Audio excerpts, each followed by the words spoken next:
part of our political elite just is so wedded to the West that they can't seem to get out of that. I mean, look at the World Bank. We had, two Pakistanis who served as vice presidents. At the UN also, we had a distinguished Pakistani who served as chef de cabinet.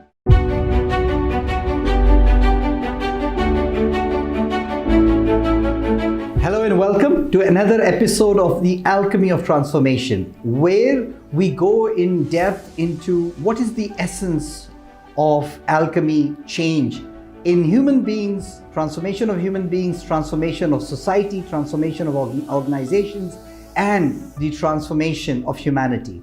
One of the things that is of utmost importance here in Pakistan, but for every nation, is foreign policy, the place and the position of that country, their influence in the League of Nations. We have certain people who are called the Grand Central Strategists. These were people like Metternich who defined foreign policy not only for their country, but for their region and indeed for great superpowers. In that tradition, we have people like Mearsheimer, Joseph Nye. Metternich created the term balance of power, and with Joseph Nye, it is soft power. And these are thinkers who think of foreign policy in grand things. With us today, we have who I consider as a grand central strategist in foreign policy for Pakistan, but also for emerging nations, particularly in South Asia. Someone who has been an academic.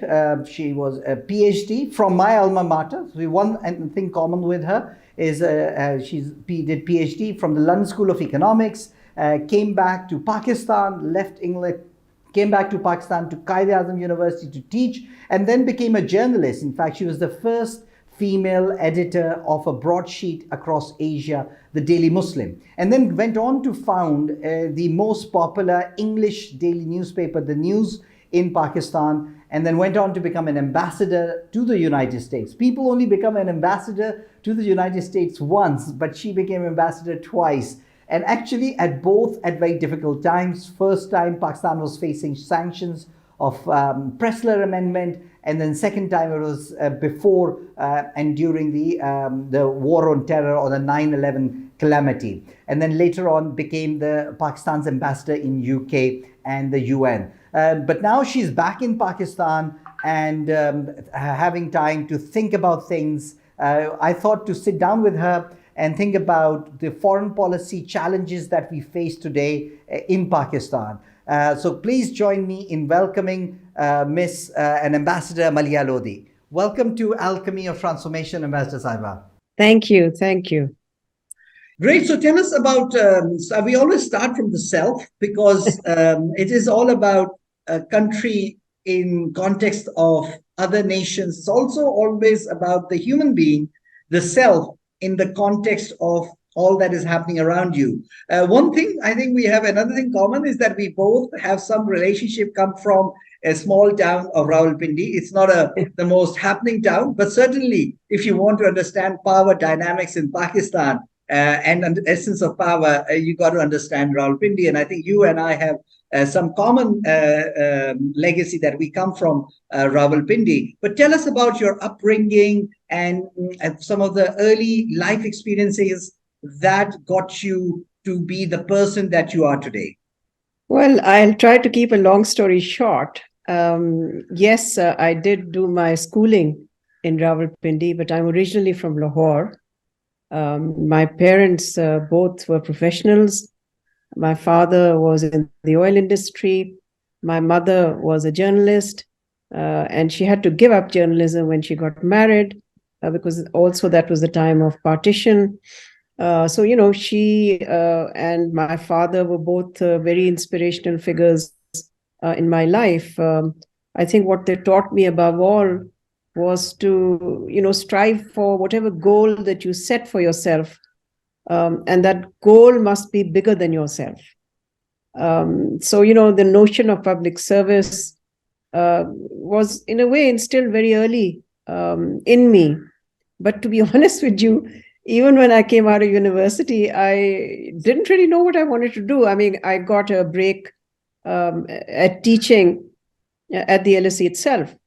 but I wasn't sure, whether this is what I want to do or, something else. So, I found much of life is luck, chance, and accident.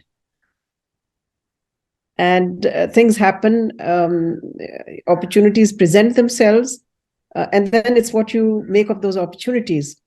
So, early life very clearly influenced by my parents, and of course, the environment in which I grew up. Rawalpindi, a small town, but it was a happening place. Much happened there. And my school, I went to a convent, and I think I learned a lot of, universal human values from the nuns. And I also learned how you must be tolerant of people of different faiths. And only if you respect them will they respect you back. Presentation Convent, I'm sure that's where you went, and my sisters went there. I went to the counterpart, St. Mary's Academy, and indeed, I can totally agree with that. I think I could, because we have lived in multiple cultures. So I always say the great thing about St. Mary's, and so it was Presentation Convent, that we have Senator Wasim Sajjad's son, who used to come and study there. And he used to come in a fancy car, and then we have someone else who would come on a cycle. And then you have a very small table that you'd be sitting someone next to who could be a Christian. And so you felt the diversity of Pakistan, and you accepted it, and it didn't matter. And I think that had a huge impact on me, and I can imagine that had on you as well. Yes, it certainly did. But of course, one was always conscious that we came from privileged backgrounds because we had access to education and quality education at that. So, that too influenced one's approach in terms of looking at the country and sort of saying, if only this country had had governments that had had a long-term vision and had educated our children. Today, as you know, 22 million school-going children are out of school, out of which 12 million are girls. Now, what kind of a future can these children possibly have when we can't provide them with education? So, you and I, we had the privilege, we had the good fortune of getting an education. And I think for our parents' generation, education was everything. I remember my father saying many times to me that, look, we're not super rich people, but I can give you the biggest treasure that you will value all your life, and that is a good education. And he was absolutely right. I inherited no lands, no property, no none of that, but I inherited the best thing that could have been given to me, which was an education. What a wonderful investment, and look at the return on that investment and where that has taken you. And not only in material terms, but in terms of experiences in life, in terms of authority and power that you've had. So definitely that's the case. I'm interested to know, how did you end up going abroad in those days as a female? Those were not the days. Now, a lot more women, and it's changed a lot to go abroad to study. And so how easy, how difficult it was. It was also a time when there was the stigma that, for women is mostly about doctor. My mother is a doctor, but mostly it's either becoming a doctor or a teacher. And then, of course, you did a PhD, but you went into journalism. Your mother had some role in there. But how did you choose an unconventional path? Well, I think, going abroad to study was, not that unusual. But yes, you're right. There were fewer girls who went at that time because it meant that we were living on our own. And, this was the era of the 1970s, I have to acknowledge, because that gives my age away. But then, of course, a lot of other things give my age away. Okay. So, that kind of education was certainly not available in Pakistan. So one was, lucky, fortunate to have access to that. But in terms of, in terms of what one learned there, I think it was a very cosmopolitan place. You've been there, you've been to the same institution. And of course, London itself is a very cosmopolitan city. So again, the whole notion of diversity, the kind of people one came across from all over the world, actually, in a way, it sort of opens your horizons. It opens your mind to so much that you've never really never really thought of. And then journalism, as I said, so much of life is luck, chance, and accident. I'd never thought about journalism, even though my mother's sort of career, which she was not able to sort of continue with, did have an influence on me. But it was really, again, an accident in terms of an offer that was made to me to write about exiled politicians, because that was the era of General Zia, and a number of our political leaders were exiled in London. So what I was asked to do was to meet these people, figure out what their plans were, and basically write at a time when there was censorship in Pakistan. So that too was a challenge. So again, I got this opportunity and I did it, not really realizing that this would become my career. But when I started doing it, I really loved it. I enjoyed it. I loved writing. I loved covering politics. So that when I returned to Pakistan, there was a job waiting for me at, the only independent newspaper that existed at that time, called The Muslim. Yes. And I took up that job, and then I found that within a year of taking up that job, again by accident, I ended up as being the editor of that newspaper, which was a great honor for me. No, absolutely. These jobs were very far and few in those days. People didn't know about them. So I think luck and hard work must have played the role. And so tell us about, growing up, whether it was Presentation Convent or Rawalpindi, or the family, how has hard work and other values that you've developed from your personal experiences, and how have they influenced your career, and particularly in difficult times post 9/11, when you faced a very kind of a challenging situation in the US as an US ambassador? How did it help you later on in your life, in your career? Well, I think I mean, as far as hard work is concerned, I saw that when I was growing up, in the way that my father, a thorough professional, who took great pride in his work. I mean, the way hard work paid off for him. He rose to the top in the oil industry. And again, I learned much from him. But in terms of having to deal with challenging situations, I think, in a way, nothing really prepares us for it. There's no primer. There's nothing that you can refer to and say, okay, so here's the ABC of what you do in a crisis. You learn by doing. And I think the values or the qualities that help you is your belief that what you're doing is something that you really are committed to. You believe in it. So in other words, you're not doing it as a 9-to-5 occupation. You're doing it as a commitment. And that makes you, in a way, unfazed in the face of crisis. And it gives you the inner confidence that clearly you need as you navigate and negotiate these various crises. Now, you talk about 9/11. Yes, I was the ambassador of Pakistan in Washington at that time. And, it was unprecedented. We had never confronted anything like that before. And, there was a great deal of hostility initially because, Pakistan was regarded as the best friend of the Taliban. And it was under the Taliban that Al-Qaeda emerged. And therefore, Afghanistan, the Taliban were held responsible for what had happened. So it was a kind of a guilt by association that people in America were judging Pakistan by. So it wasn't easy. But of course, the moment we had offered our cooperation, which, as you know, was our international obligation, everything changed. Public opinion as well as official opinion in America was transformed. And we, went from being viewed with great sort of suspicion to being viewed in a let's say, a cooperative way. But even then, I think the challenge at that time was to engage as much as possible in public diplomacy, because often traditional diplomats tend to focus on government-to-government relations and are perhaps reluctant or shy about stepping outside that domain. Because I did not come from that background, I came from the private sector.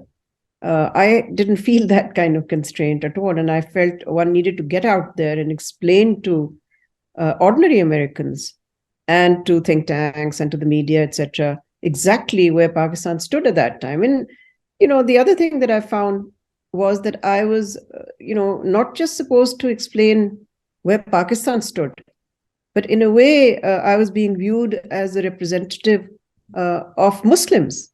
So as a Muslim woman, because as you remember at that time, there were all sorts of negative, stereotypes and negative thinking about Islam and Muslims after what had happened. I mean, in fact, terrorism was being equated with our faith. So, there I had to explain, in a way, act as a representative of the Muslim world, as it were. And I wasn't prepared to do that. I remember I was invited to the Oprah Winfrey show, for example, Wow. which has a huge, as the kind of viewership. That's the And biggest Oprah honor one just- could get. Yeah, and Oprah says to me, well, can you just explain what it means to be a Muslim? So, So, what do you say to that? Exactly. So, you had to also speak in sound bites. Sound bites. Nobody had the time. In fact, even diplomacy had to be conducted largely through sound bites, at least on the Hill with Congress, because, congressmen don't have the time to sit and get a history lesson from you, and nor are they interested in a history lesson. All they want to know is, okay, so what's happening? Where are you guys coming from? And where are you guys going? Yeah. So you learn, and I guess I learned on the job, diplomacy by soundbite, and also media performances where you're trying to explain things to people who know virtually nothing about you or your part of the world. They don't even know where Pakistan is on a map. But somehow you've got to get them to relate to you. And for me, that was the key. You have to speak in a manner that they can relate to. Because if you speak in a way that is, alien to them, frankly. Too emotional and too intellectual, exactly. It has to kind of... Exactly, yes. No, I think what you said, and we'll come back to the US incident, the 9/11, is there is something called being a professional. And I think that we as a nation, a lot of people don't get properly what it means to be a professional. And I think your father had a huge role because he's a professional himself, is to be very objective and to the best that you can do. And I will narrate an incident that we had. You had invited me to speak at the United Nations for a social impact conference, and I was hell-bent upon wearing a shalwar kameez and a waistcoat. And I was very persistent, and I can be very persistent. And then you told me in a very professional way that, look, there was a certain prime minister who wanted to go in a national attire, and I had advised him to wear a suit because that's what is the decorum. And he followed it, so you should know that. So and I think that was the right advice, and I did follow your advice. And I think that's important, that professionals have to be objective, that they have to be in a way fearless, and they have a loyalty to their vocation and what their work they do, and that is what you need in a situation. And unfortunately, in our part of the world, loyalty or saying yes to everything, to power, is what is appreciated more. But being a professional is what Pakistan needs. Yes, absolutely. I also think, when I used to advise people, I also think, it's fine. One is, of course, proud of one's heritage and national dress, etc. Yes, of course. But nationalism is not confined to the apparel that you wear. It's in your heart and it's in your mind. You don't have to demonstrate it by the clothes that you wear. You demonstrate it by your actions and your conduct. But in any case, I agree. I think professionalism is something that, and that sort of, often I'm asked as a woman, what are the qualities you need? And I always answer, none different than what a male professional needs. Yes. There's no difference. Absolutely. We've got to have the same, we fall back on the same skills. that are required to make us professionally competent. So you became the first time ambassador. Let's go to that. And by Mohtarma Shahid Benazir Bhutto Sahiba, I believe that was a pure choice. She found that you might be the right person. It may have been an experiment. I don't know, but tell us about your experience of working with Mohtarma Benazir Bhutto. I think she was in arena of foreign policy as certainly a class act. She did give India a very tough time, and she was a good representative of Pakistan. But share us about your first stint working with Mohtarma and your first stint, which not many people talk about. But let us go into that. But that also, was again luck, chance, accident, because I had never thought of diplomacy ever. It was the late Benazir Bhutto who said to me, "I'd like you to go as our ambassador first to Moscow." Actually, in her first term. Oh, wow. And I said no. My career is just starting actually, and I'd like to first establish myself before I step into the public, in a public career. Otherwise, I'll just be seen as a flunky, somebody who's just picked up with no real, runs on the board. So she said, "I understand." The second time around, she said, "Well, you can't say no to me now. Wow. You're established, you have a career, everyone knows who you are." And I still said to her, I said, "You're sending me," at that time, that was our top diplomatic post.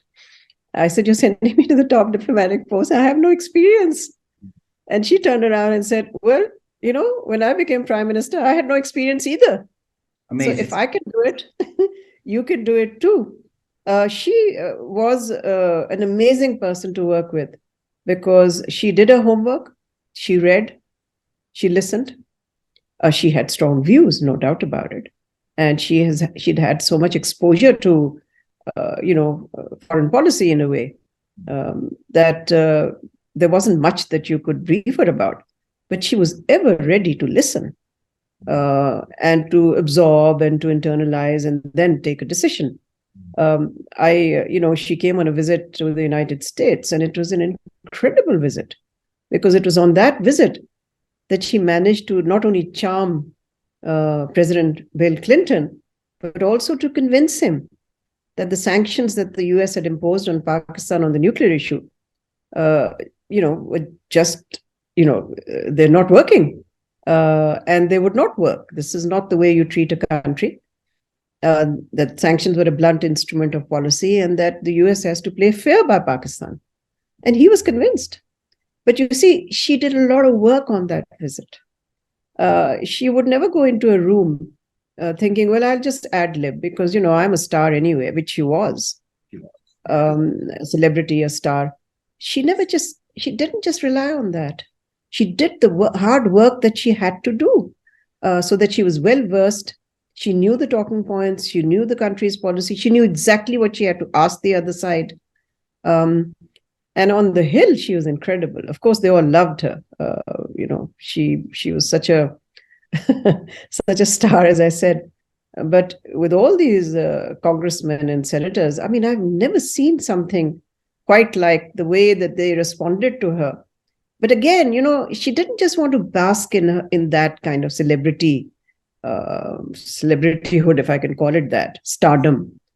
But she had very clear objectives that she wanted outcomes. Mm-hmm. So she went in there to ask them for something, which is, of course, something that was consistent with our overall policy goals. So it was amazing. And of course, I was in telephonic touch with her on and off from Washington. That helped me a lot because I got, direct sort of access as well as guidance from the chief executive. And as I said, on this visit, she turned the relationship around. I would say single-handedly at that time. So Pakistan went from sanctions to a normalized relationship with the United States and a much improved relationship with the United States. So, that was remarkable. While you were talking about it, I thought about it, and it clearly indicates a degree of hard work.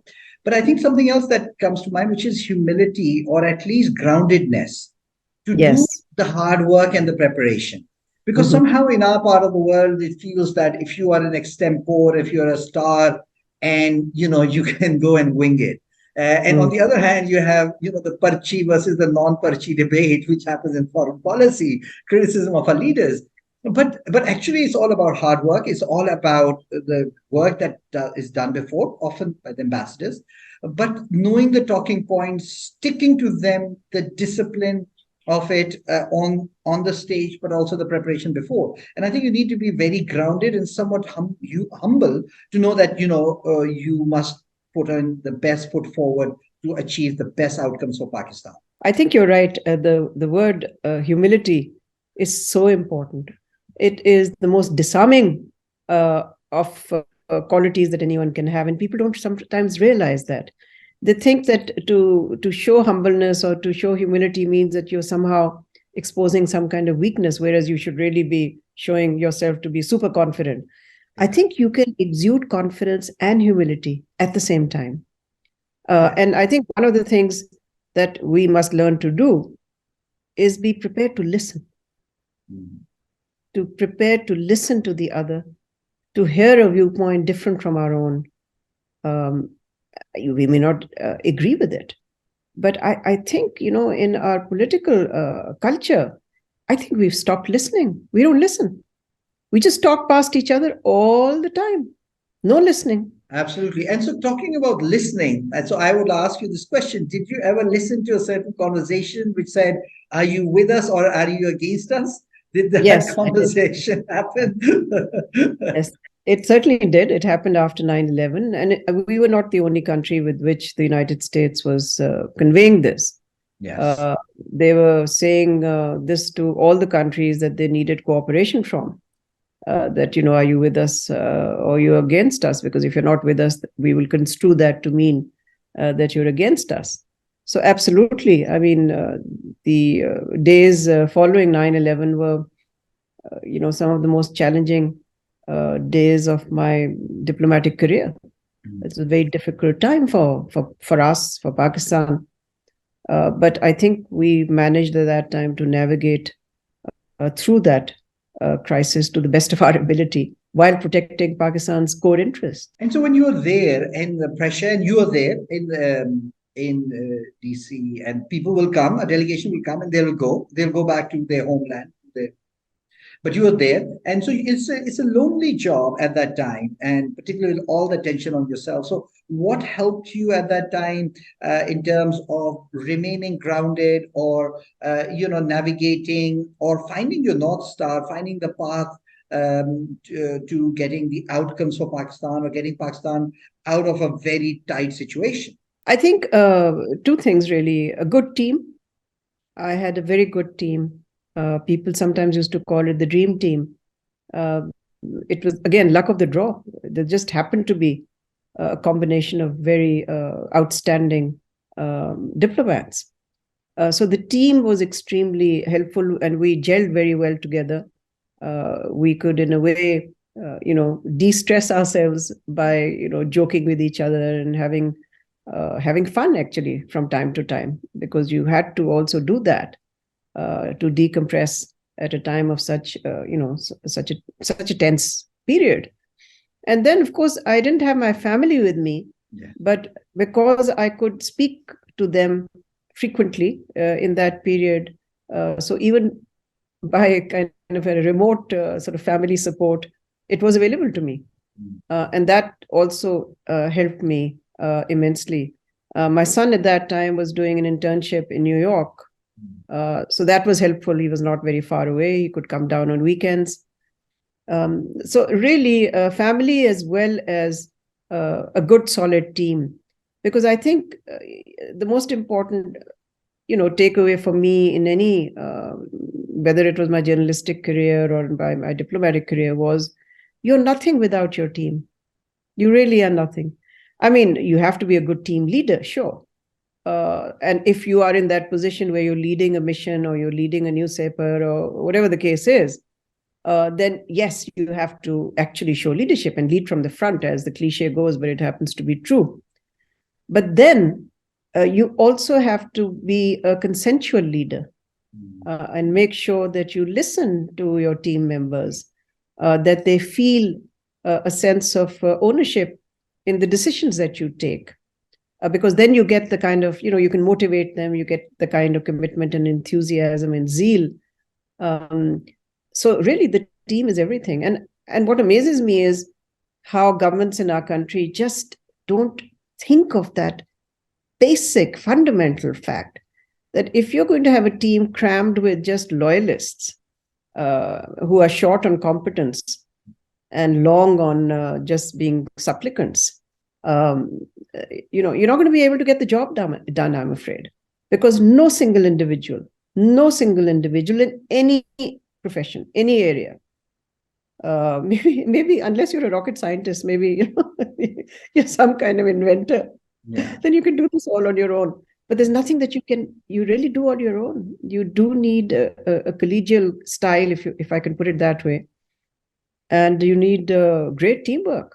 Otherwise, you don't get good outcomes. No, absolutely, and I do think there's a team effort. And I must say that when I watched you in those days post 9/11, I think your presence on television, whether with Wolf Blitzer or others, was always very calming, was very reassuring. And I'm sure a lot of work was being done behind the scenes by your team, and there are many. It wasn't just work. There were a lot of tranquilizers to calm me down. Okay. No, you looked very calm down. So they did in fact work. There's the Congress, there's the Senate, there is the defense, there is the State Department. You've got like so many points where you have to have people to man those forts. And so definitely it's a Herculean effort by any single person or a team. I think that's fantastic. So let's going into the US-Pakistan relationship. Of course, we have gone through, when we talk about economics, our economics is also linked to foreign policy of the US. We've had 3 great times of economic growth. They're all coincide with good relations with the US, whether it's the Cold War, 1960s, whether it was the Afghan War in 1980s, or it was the War on Terror, it was 2000. So clearly Pakistan's both foreign policy and economy are very intrinsically tied to the US, but we have not found common ground with the US that goes beyond 5 to 7 year, let's say, bull run. I'm an economist, I think in terms of economics. So a bull run in foreign policy or alliance with the US has never gone beyond 5 to 7 years across 5-7 decades. So where is the expectation mismatch on side of the US? And you can be very frank, where they are wrong and they expect too much, and where there is fault that lies within us and maybe we expect too much, so that we find more common ground with the US, which is more sustaining and more sustainable. Well, it's interesting because your question first, I'd like to answer, the initial dimension of your question, which, where you suggested that periods of economic growth coincided with good relations with the United States. In my opinion, this set up a perverse incentive for our rulers. What it did was to get them addicted to outside help rather than internal reform. So I often used to think of this as external overreach and internal underreach, where you relied on other people's money and not your own effort to keep yourself going. So I'm not too sure that, look, there was nothing wrong with what was happening. It's what we did with it. If these periods of, close relationship with the West was helping us get financial assistance and even investment, then we should have used that fiscal space that we had to create a self-sustaining economy. Which our rulers failed to do, sadly. And I think, there are very few exceptions to this reality that the addiction or the habit of relying on the outside world or the outsider, whoever the outsider is.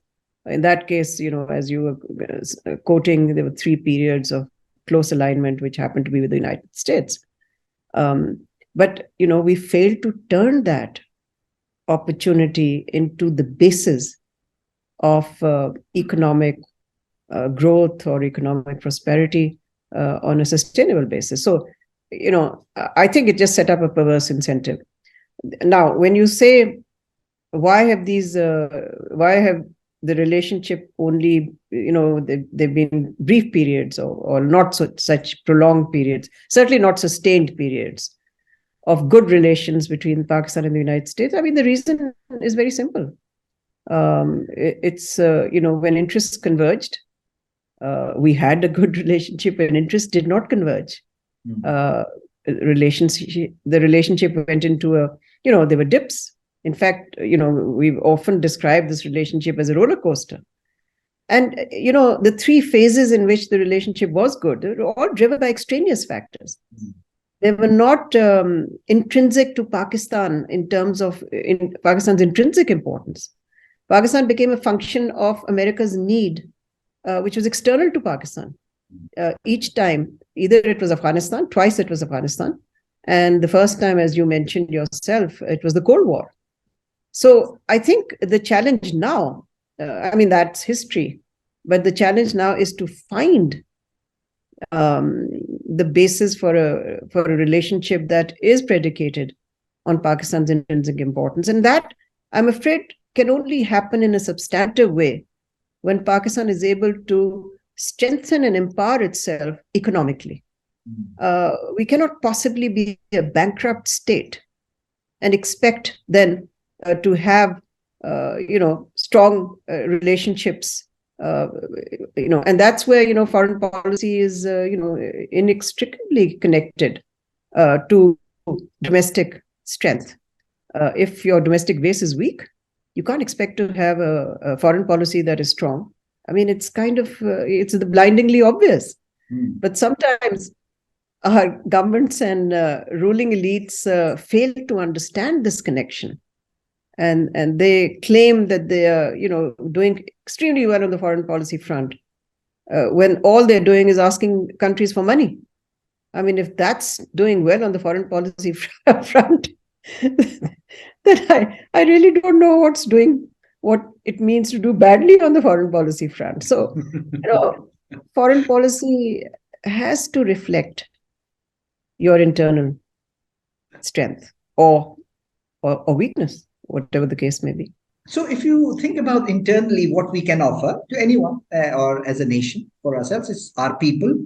So that's one thing, people as a resource, human capital, I would say. Number two thing, and then that could lead into economics. The third thing that could be is culture, values. I think that has a lot of resonance. And of course, the fourth element, which a lot of people, we have had convergence, is defense. But defense, of course, your enemies change, the circumstances change, and that's why it's not permanent.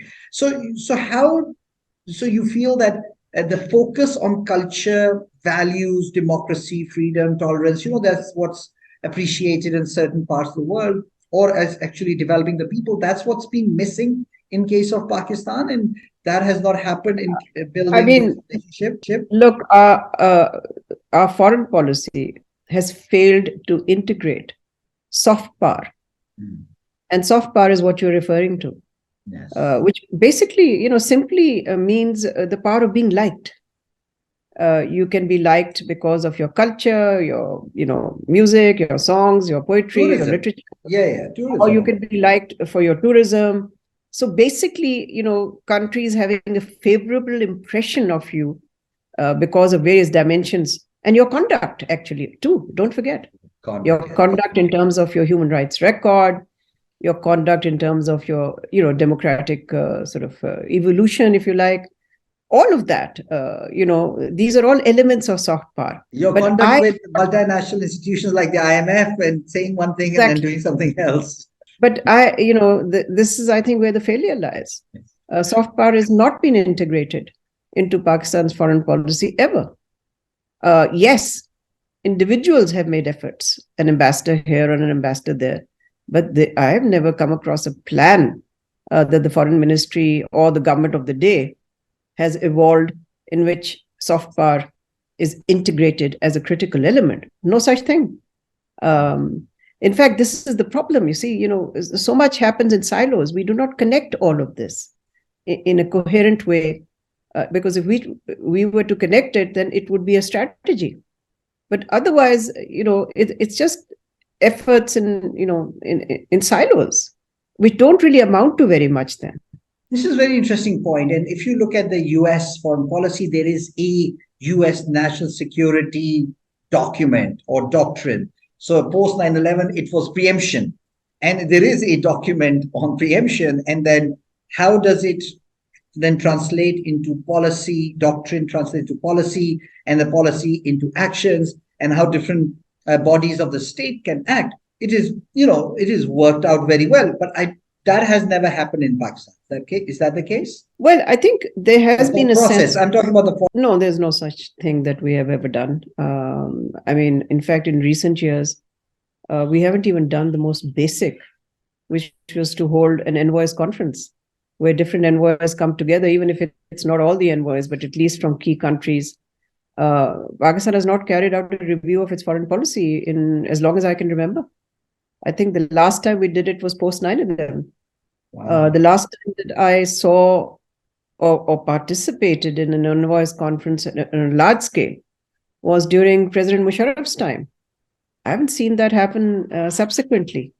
Whereas, as you know, the world has changed and is changing in such a fundamental and such a speedy way that we need to. I know countries review their foreign policies, all the time, but we don't do that. And if we don't do that, then how can we evolve a strategy that is coherent? Because otherwise, all that happens are ad hoc responses to what is happening in the world, or you're responding to what other countries' initiatives are towards you, not your own initiative. I can't think of a single foreign policy initiative that Pakistan has taken in I don't know how many years now. I just haven't come across any. So sure, I mean, our domestic weakness has something to do with this, of course. But I think the one thing that has struck me as I served as a diplomat was the failure of imagination. I mean, unless you have the capacity to imagine what you can do and should do, both in terms of domestic policy, public policy, as well as foreign policy, you're going to be stuck in a rut. You'll basically do more of the same. And more of the same is, it's not how it should be. So do you think that, so if you look at countries just similar to us like India, I mean, for no other reason, because they have similar kind of history, institutional structure, is it because there is a certain unity of command in their foreign policy? It is driven either by the cabinet division or it is driven by the foreign office? Is it because they have done and they have been more sustainable and have come up with initiatives, more sustaining impact compared to us? No, I think it's because they're a bigger country and they have domestic economic strength. Plus, I think they've had democratic continuity. Our case is the lack of political stability, the lack of economic stability. All of this feeds into the foreign policy process or the lack of it. I also think that we've had leaders who've been very, very interested in foreign policy. I think I worked for two of them, Benazir Bhutto and Musharraf. And then we've had leaders, and I don't want to name them, but they were not foreign policy. Let's say foreign policy prime ministers. Yeah. Their focus was elsewhere. There's nothing wrong with that. You do come across people in the world who are more focused within rather than without. And that does make a difference, because then you're not providing the leadership to the foreign ministry, which needs the leadership. I mean, bureaucrats don't make policy, they implement policy. They can make inputs into policy, of course. But policy decisions are taken by political leaders, whether they come from the military or they come from, a democratic background. So I think there's much work to be done in the area of foreign policy. But I think the fundamental starting point has to be undertaking a review of foreign policy in which our envoys spread out across the world, are either convened and called back. Not all of them, but let's say the bulk of them. And they make their contributions or they make their inputs into this review as we see a world which is in flux. It's in so many changes are happening. I mean, one week you hear the Saudi-Iranian rapprochement. The next week you hear some Arab countries making peace with Israel, for example. Um, so I'm not recommending any course of action, but I'm just saying, the world is changing. And, as we know, economic power is now shifted from the West to the rest. There's no question about it. Yeah. So the area of opportunity lies in the East. And yet our ruling elite is so, their minds are so addicted to a certain, I always say that they operate with mental maps of the past. Right. And in diplomacy, if you do not operate with mental maps of the present and the future, and again, using the imagination, to come up with creative, imaginative foreign policy, then, as I said, it's just going to be ad hoc responses to international developments or some developments at home.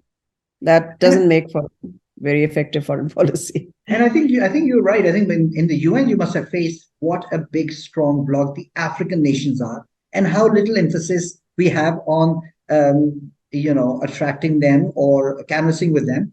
And that's probably done at the ambassadorial level, but not as a national security foreign policy strategy. So tell us about your time as the permanent ambassador at UN. How had the world changed from 9/11? What challenges Pakistan faced, and particularly the narrative that Pakistan, proposes or projects? There is really a lack of empathy or understanding of it that has developed. Is that the case? No, I think at the UN, Pakistan commands a great deal of respect. And that is owed both to its use of hard power and soft power. Hard power in the sense that Pakistan has been a world leader amongst, world leaders in contributing troops to UN peacekeeping missions. In fact, that is the only basis on which we had relationships with African countries, because much of UN peacekeeping happens to be in Africa. So you're absolutely right. I mean, you cannot win any elected position, seat on any UN body in the UN without having Africa's support, because they're a large bloc, as you said. And, when I used to go lobby, all I could say was, we've done so much peacekeeping, and they would appreciate that. And we would get the vote on that basis. But we had nothing else to, beyond that. So hard power, soft power in terms of, I think, the ideas that distinguished Pakistanis have contributed at the UN. Mehboob Haq, yes. Dr. Mehboob Haq, who came up with, as you know, the notion of how to implement human security, and then the Human Development Index. He came up with that.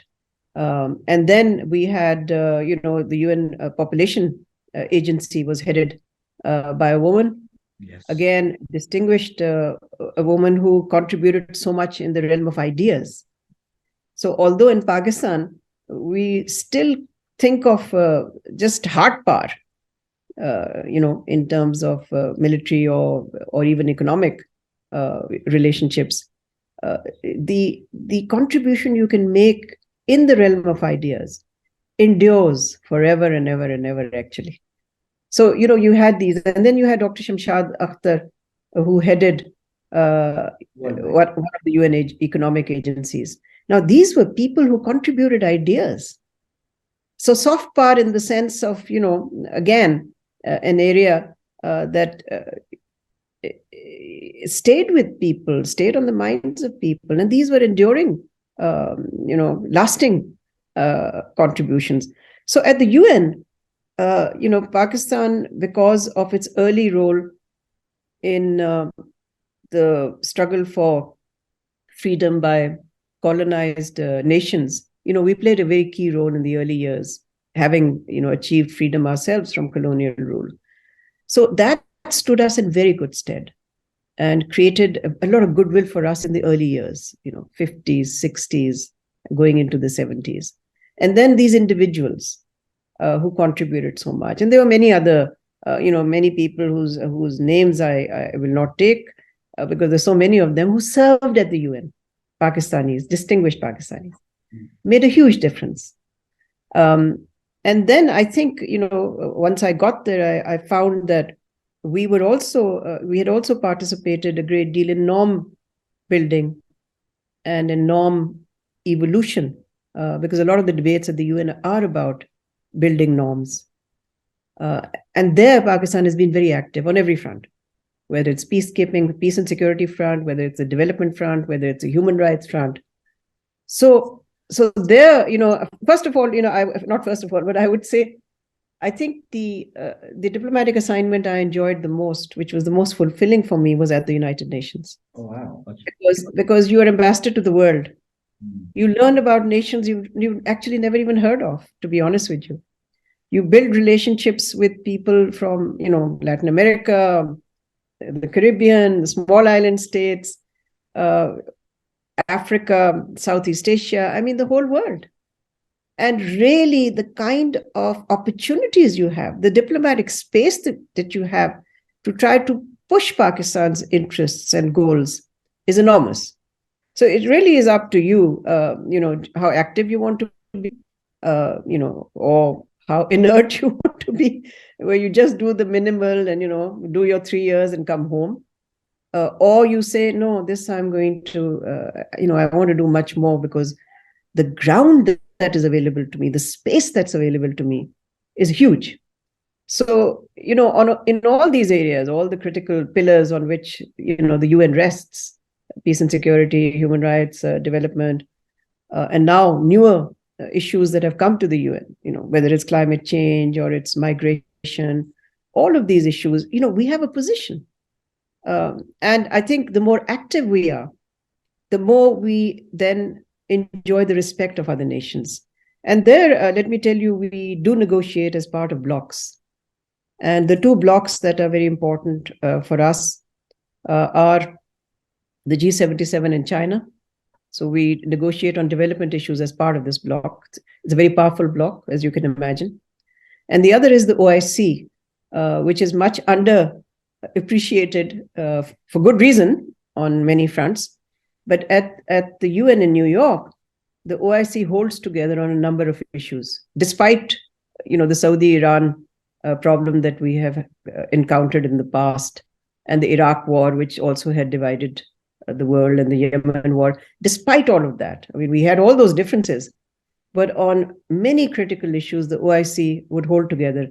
And the two countries that led that bloc in New York were Pakistan, Egypt, and Saudi Arabia, I should say, not two countries, but three countries. So we were in a leadership position there also to shape opinion, to influence their activities. So, when they say the world is your oyster, in a way, the UN in New York was one's oyster. One could do so much. And I would say there is so much more to do. I also think that the only time that I felt that being a woman was helpful was because we, the female representatives there, the female ambassadors there, we formed a club. There were about 55 of us when I was there. Now I believe there are about 70. And it was a very tightly knit club. It was a girls' club. Yeah. We used to have a lot of fun. But in New York. Yeah, in New York. But we watched each other's back. Yeah. Yeah. So I think that female solidarity amongst women ambassadors at the UN, I found that to be so helpful in, again, promoting Pakistan's interests and Pakistan's issues. You certainly put a best foot forward for Pakistan. I was a participant in one of the events on youth and their skill development and how do you take them away from violence. And certainly I do remember on watching it Twitter some of the Pakistani artists that you had invited to the United Nations. And this is all part of soft power and being light and being relatable, which is very, very important. Yes, I mean, I use soft power basically to enable Pakistan to win elections there. So I wasn't just using it as a goodwill instrument or vehicle. We had several elections that we had to win. And around those, I built one, I think the first concert ever that Pakistan did in the General Assembly Hall by Rahat Fateh Ali Khan, where we started with Allahu. It's the first time that Allahu echoed in the chambers of the world's parliament. And then I did another concert there by a Pakistani group from Lahore, which did fusion music. I did numerous art exhibitions. I did 2 Pakistan film festivals. And I did street food at the UN, where, we got all these young people who work at the UN to line up to have samosas and chaat. But again, just to show, and we use truck art to sort of, make these carts on which Pakistani cuisine was served. So, Pakistan has so much to offer, really, from art to music to culture to food. It's just amazing. It's just that we don't make enough use, because to make use of them, you have to first, 1, take pride in them, and 2, enjoy them. I mean, I love music. There's no other reason why I would take all these people there unless I enjoyed it myself. It's not a chore. Yes. Absolutely. So I think coming back to your soft power and the role of people, individuals in projecting Pakistan, 2 challenges that I see. One is, and this is what I felt, not I don't know about UN, but definitely World Bank and the IFCs, that the pipeline of talent or senior people that is in those organizations at a certain level is now dwindling, or it has been dwindling for the last 10 to 15 years. And the reason why that the bureaucracy, which generally nurtured and trained them and then sent them abroad, whether it was Moeen Qureshi or Dr. Ishrat and others, that's certainly not as of that quality as it used to be in 1970s and 80s. So that pipeline is now dwindling because of the lowering of standards in education and exposure that has generally happened, number one. Number two, what I do feel is that the narrative, if you talk about Kashmir or security, has now less takers. That's at least what I felt when I was at the UN.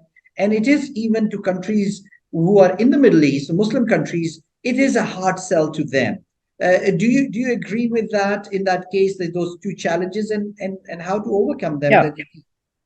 I think you're right. The number of Pakistanis who served in these multilateral institutions.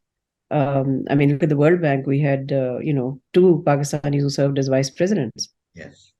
At the UN also, we had a distinguished Pakistani who served as chef de cabinet, chief of staff to the UN Secretary General. And you had, as I said, Pakistanis running UN agencies, head of UN agency. We don't have that anymore. There's none of that. So there needs to be a more concerted effort, I think, by Pakistan at the official level to ensure that people are made aware of positions that fall vacant, for example, or competitive positions that you can apply for, or when the UN UN officials and the Secretary General is looking around, because many of the appointments are made by him, solely by him. So you need to have enough of you can't have a thin bench. So you've got to have enough of a heavy bench where you're able to, put forward people with extraordinary professional backgrounds and skills so that they are then, available and likely to be chosen. So that's one of the things that we need to do. As far as Pakistan's narrative, I think at the UN you do lots of issues. Pakistan is not identified by 1 or 2 issues there. We are identified by our stand on global issues, as well as on our issues which are our national, our own core interest issues. And our identity, our reputation is built on this entire spectrum of these issues. So it's a lot of other issues also on which, as I was explaining to you, whether it's human rights, it's development, peace and security, peacekeeping, and many of your issues. Yeah, climate change. So I think it's how we, project ourselves on those issues and the positions that we take. Actually, it's not just a matter of projection. It's a matter. You've got to have a position before you can project anything. So I think, I still feel. Look, Pakistan has served on the UN Security Council as a non-permanent member every 10 years. which is quite a distinction.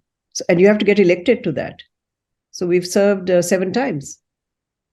We're going to be contesting elections again. We've also served in the Human Rights Council. We've been elected there several times, 6 or 7 times, I forget now. Now, there's a reason why, why would we be elected? People do see Pakistan as bringing some value to the table, being a responsible international sort of player at the multilateral level. So these are important things, but they're often not known in Pakistan. And they're often not, people don't take pride in them. I think it's important, and I'm glad that you're doing this. I hope people are going to watch this. It's important for people to also know where Pakistan is thought so well of. And we can do even better, in fact, despite all our internal problems, challenges, crises, and weaknesses. No, and absolutely indeed. I think, and this is amazing, given the country which doesn't have a organized foreign policy, no foreign policy process, to be so prominent and to get yourself elected is indefinitely a combination of the fact that we have inherent strengths. Yes. As a nation, we do, whether location, whether number of people, talent, the global outlook of our people. I mean, you wouldn't found, frankly, Indonesians in global places like you have Pakistanis, and I think I've always found that is a very positive thing. People do have met and have had positive experience of working with Pakistanis. So I think, and then of course, officials who have worked very hard.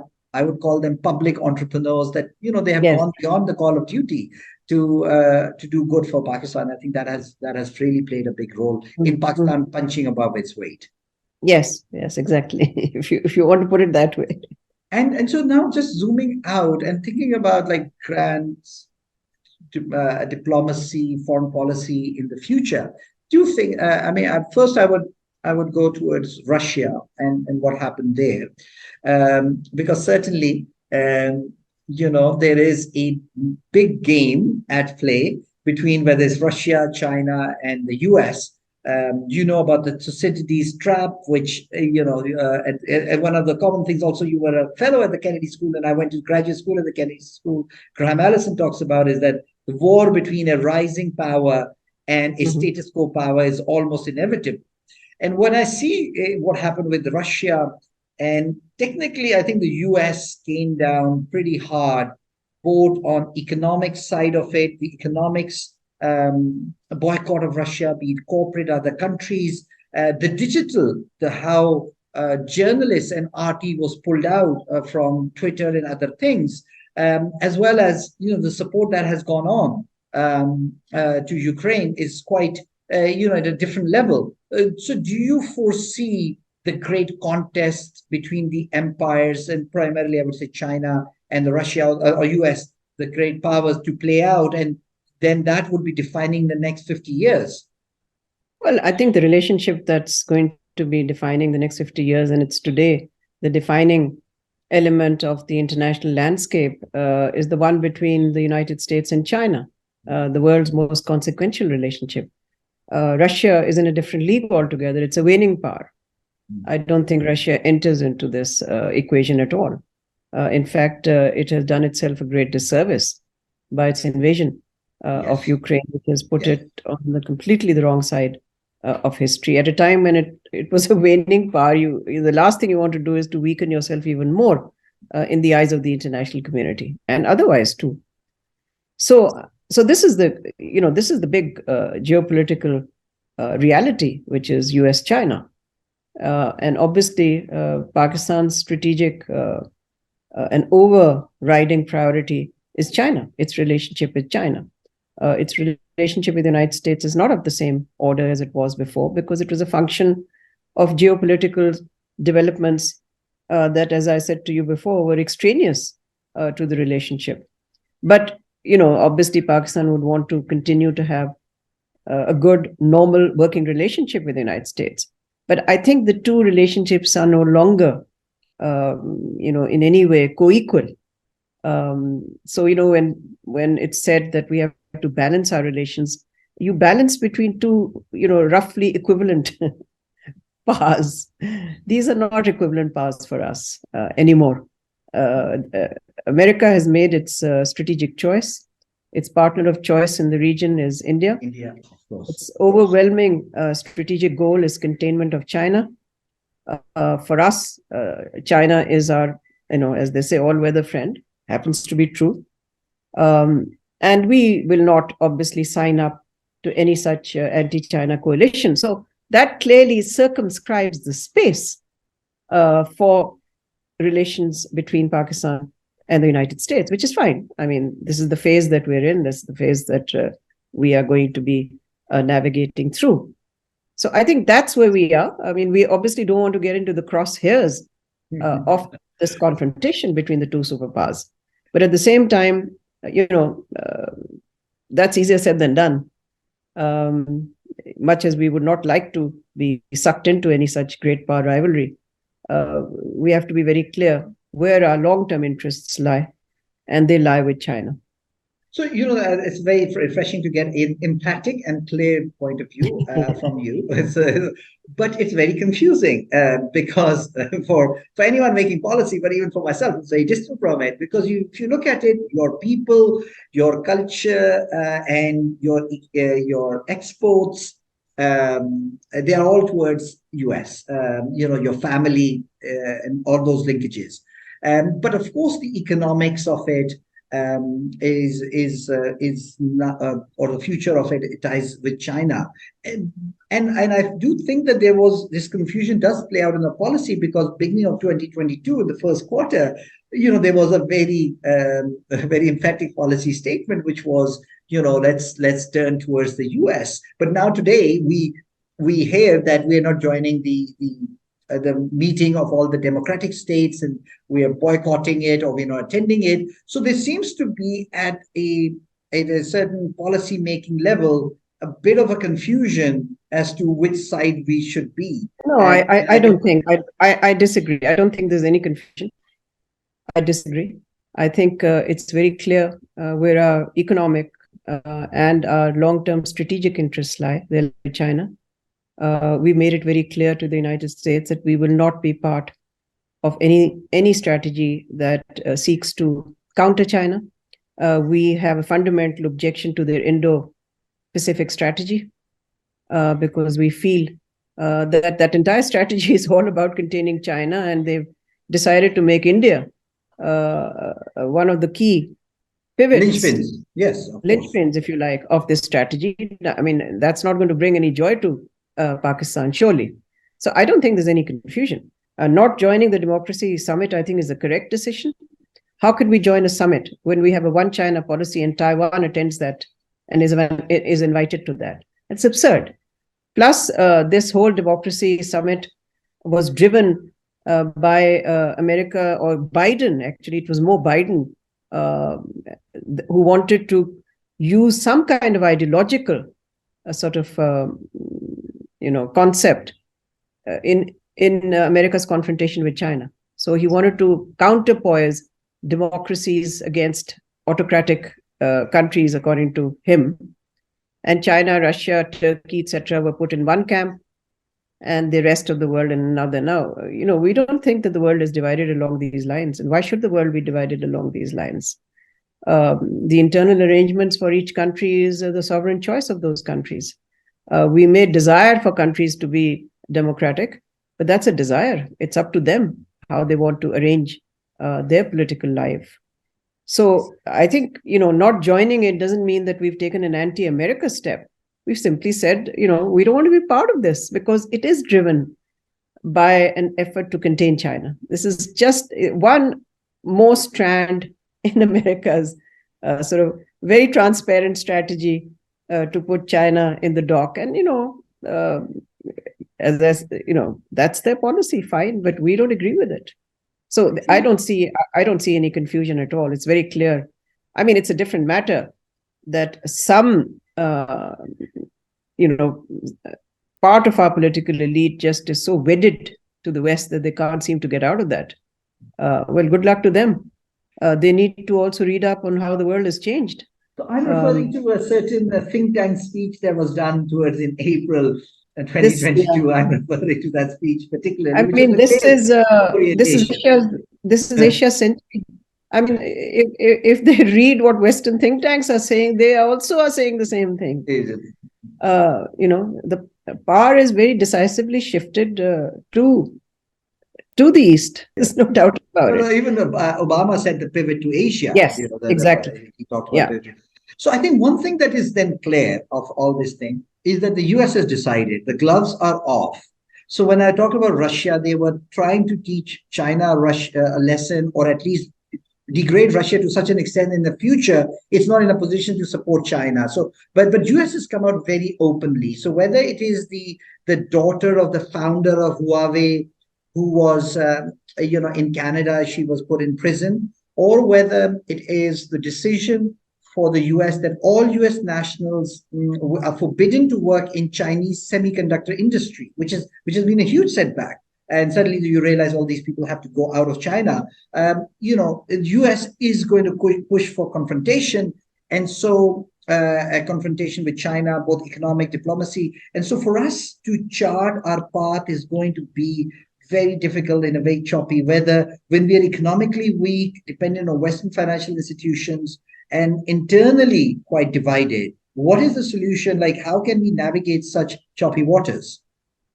Well, I don't think we're reliant on Western financial assistance. We may be needing a tranche or two from the IMF, but remember, the financing gap in recent years has been filled by no Western country. Saudi Arabia, China, UAE, these are the countries, even today, the countries that are expected to help Pakistan through its economic crisis. Not a single one of them are in the West.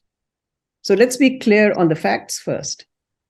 But yes, you're right. Certainly the tech war between the United States and China has implications, not just for us, but for the rest of the world as well. So we need to do some long-term thinking. And unfortunately, we are so mired in our day-to-day political crisis that we're unable to, even get our head above the water and think about these long-term issues. These are important issues.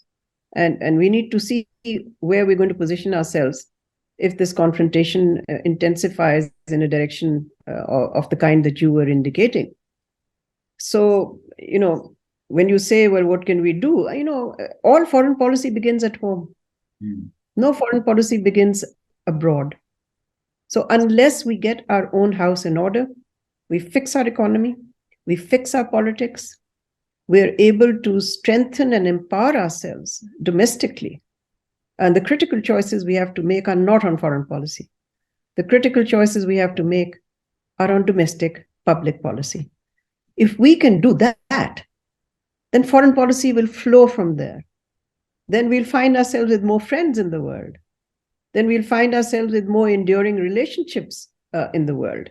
And of course, we will find ourselves, above all, earning more respect from the international community than we have right now. Should we end on this note? I think this is a good note to end on. And just one final one, which is actually brings back home. I think it's so. And that's fantastic. That's how foreign policy brings back home. And so let's finish at home and talk about the governance model that we have in Pakistan. The concept of the Western liberal democracy is born out of the 18th century Enlightenment and the principles that come out of it. And that's what has worked, and that's what has been successful in the world. But with the advent of digital age, a lot of thinkers are thinking there is too much power in the hands of the Twitterati. Those old mode of governance, democracy may be outdated, and hence wherever there is democracy, there is a lot of chaos as well. We see the rise of either the right wing or the left wing. So what is the future of democracy and in the world, in a digital age where people are much more empowered, knowledge is much more available? And then how does Pakistan find the balance, the right governance balance, so we can maximize the potential of Pakistan, its people, and the resources that we have?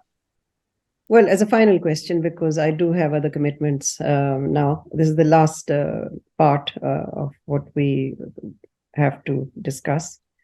I would say democracy is in trouble across the world. It's being challenged by new factors that have emerged. And I think people's impatience with the way elected governments, which are operating on a short electoral cycle and only think of whatever they need to think of public policy short term, that is affecting democracy across the world. So it is under challenge, and it's also under challenge because of the rise of right-wing populist forces. We see that in not just the United States, but we see that in Europe. We also see it in our neighborhood in India. And this form of populism is a challenge because it is based not on tolerance, but on a large amount of intolerance, especially of somebody who doesn't share your faith or who doesn't look like you. So whether it is targeted at migrants or it's targeted at minorities, this kind of populism is undermining democracy in many parts of the world. I think in our own case, the situation is somewhat different.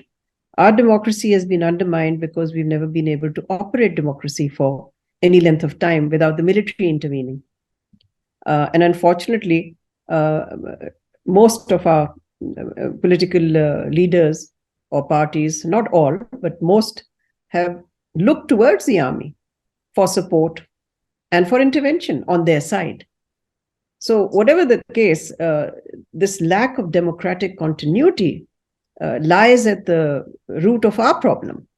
And I think along with that, the forces of intolerance that have arisen in Pakistani society in recent decades have also much to do with undermining the democratic experiment, because what we see today in our politics is just a complete lack of tolerance of the other, the inability to accept a political view which is different from their own. And therefore, the basis of any democracy has to be on give and take, compromise, mutual tolerance. If these factors are absent, then democracy remains, the shell of democracy remains, but at its core, it's sort of shorn of its substance. So I think what we are struggling with in Pakistan is very different from why democracy is under challenge in other parts of the world. Some elements, yes, would be in common. As I said, when there are factors which are making for intolerance, yes, those are common to other countries as well. But our historical experience and our current experience is such that I think we just need to persist with democracy, but ensure also that democracy delivers effective governance. And democracy shouldn't just be for a privileged elite that comes in, enriches itself, and then goes out and contests the election all over again. The notion of public policy, the notion of public welfare, that has to be embedded in our democracy, which I'm afraid it isn't really. These elites come in really for a lot of time for self-enrichment or self-empowerment at the very least, and do very little in terms of governance. Now, when you say governance model, I think there's also a need for Pakistan to undertake wide-ranging institutional reform, because our bureaucratic structure is completely out of sync with the needs of modern governance. We are still burdened with a structure that we inherited from colonial rule that may have worked for that time, 75 years ago. But it's certainly, this is a generalist civil service. It's not attracting our best and the brightest in our country. And we need a more specialized civil service and I think not an over-bloated state bureaucracy, which we have today, a lean and mean machine, but that should be professional, specialized, and above all, committed to the citizens of this country, because, this bureaucracy is still about themselves. It's not about service. It's not about public service, not about serving the people. It's about it's neither civil nor service anymore. Any Okay. parting thoughts? Your last parting thoughts? No, I think you covered so much ground that you Great. left very little for me to say, but it's a great pleasure. Your questions were very, very, I think, they touched on just the right issues that we need to be having more of a debate about. So I'm very grateful to you. Thank you for having me. Thank you, Ambassador Maleeha Lodhi. Always a pleasure to be with you and to have this very detailed discussion and to listen to you, your experiences, and the message will go to a lot of young people and hopefully cause I them hope so. more inspiration in public service and representing Pakistan both locally and abroad. Thank you very much for your time. Thank you. Thank you for your time for another episode of Alchemy of Transformation, where we discussed foreign policy in depth in Pakistan, but also zooming out, looking at what's happening around the world, the US-China rivalry, and how it will pan out over the next 50 years to 100 years. Ambassador Lodhi was explained how her experience working in the US and in the UN showed that Pakistan does need a cohesive foreign policy, a national security process to create a framework and to leverage some of our strengths which we don't use enough, which is our people, our human capital, our culture, our values, and our conduct, our professional conduct of Pakistanis working at top levels in multilateral agencies like the UN and the World Bank. So please subscribe to the channel Alchemy of Transformation, and I look forward to joining you next time with another episode.